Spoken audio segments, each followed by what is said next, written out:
مساہم number 2 عارف اکائے متعلم درجہ عربی پنجم عنوان ہے اللہ اوم آدم اول منو نظریہ توحید کی حقیقت۔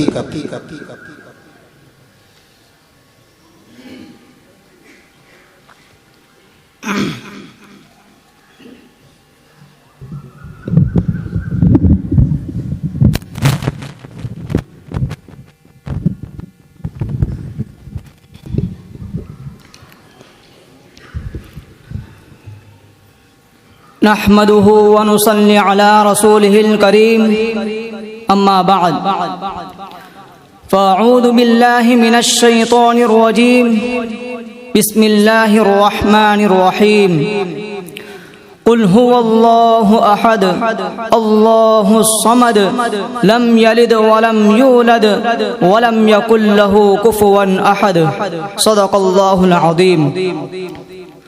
قابل تکریم صدر جلسہ، محترمین حکمین، مشفق و مربی اساتذہ اکرام اور میرے عزیز ساتھیوں، بھارت کئی طرح کے خصوصیات و خوبیوں کا حامل ہے اور کئی قسم کے تماشے اور تلاش کے لیے بھی جانا جاتا ہے۔ یہاں بسا اوقات کہانیوں کو تاریخ سے اور تاریخ کو کہانیوں سے الگ کرنا مشکل ہوتا ہے۔ بہت سی بنیادی باتوں اور ضروری سوالات پر بنیاد اور برہمنواد حاوی ہو جاتا ہے۔ سنجیدہ روحانی معاملات اور خالق و مخلوق کی عظمت و توقیر اور انسانی نجات کے متعلق ہندوتووادی عناصر، خصوصاً سنگ کا پورا لٹریچر اصل سوال اور صحیح جواب سے تقریباً خالی ہے۔ ایسی حالت میں ضروری ہے کہ ملک میں وحدت انسانی کے تناظر میں ملک کے باشندوں کا صحیح رشتہ وحدت الہ، وحدت انسانی اور جغرافیائی ارضی وحدت سے استوار کیا جائے۔ یہ کوشش اس گروہ انسانی کی طرف سے زیادہ ضروری ہے جس کے پاس محفوظ و مکمل وحدت کا ریکارڈ ہو۔ آج کی تاریخ میں اس مستحکم پوزیشن میں امت مسلمہ کے سوا کوئی اور نہیں ہے۔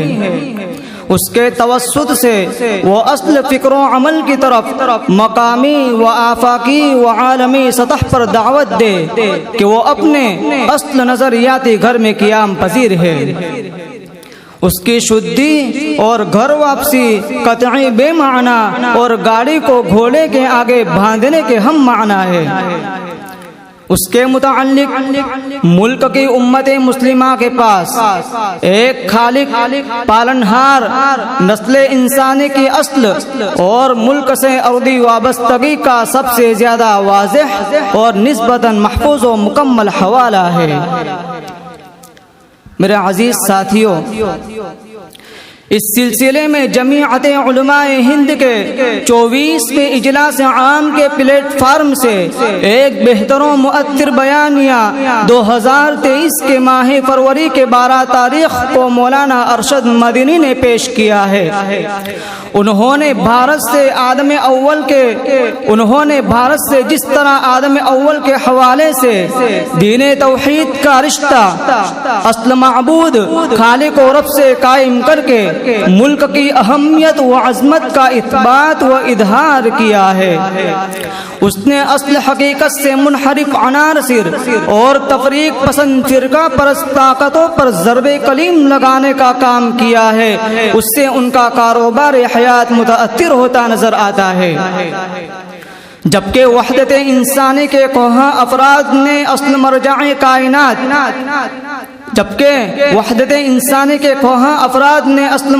کائنات آدم اول اور اپنے وطن سے ارضی وابستگی کی کوشش کو بنظر تحسین و تائید دیکھا ہے۔ مولانا مدینی نے بہت زیادہ نئی باتیں نہیں کہی ہے، تاہم جس وقت اور جہاں سے کہی ہے وہ بہت حد تک منفرد و ممتاز ہے۔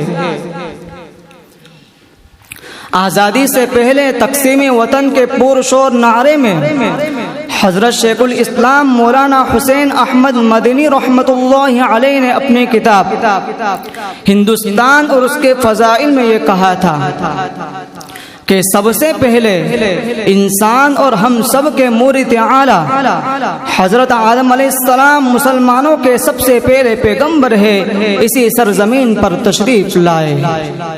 نمبر 2، توسیع نسل انسانی کا آغاز سب سے پہلے اسی سرزمین پر نور اسلام سے ہوا۔ نمبر 3، صدیوں تک پیغمبروں کا سلسلہ اسی سرزمین میں ہوا۔ نمبر 4، نور محمدی صلی اللہ علیہ وسلم اور افضل سرمدی کا سب سے پہلا مطلع ارض ہند اور سب سے آخری مشرق حجاز ہے۔ نمبر 5، بنا بری اسلامی روایات اور تعلیمات کے مطابق آبائی وطن عہد قدیم سے ہندوستان مسلمانوں کا ہی ہوگا، مسلمانوں کے لیے اس کو اپنا وطن قدیم سمجھنا ضروری ہے۔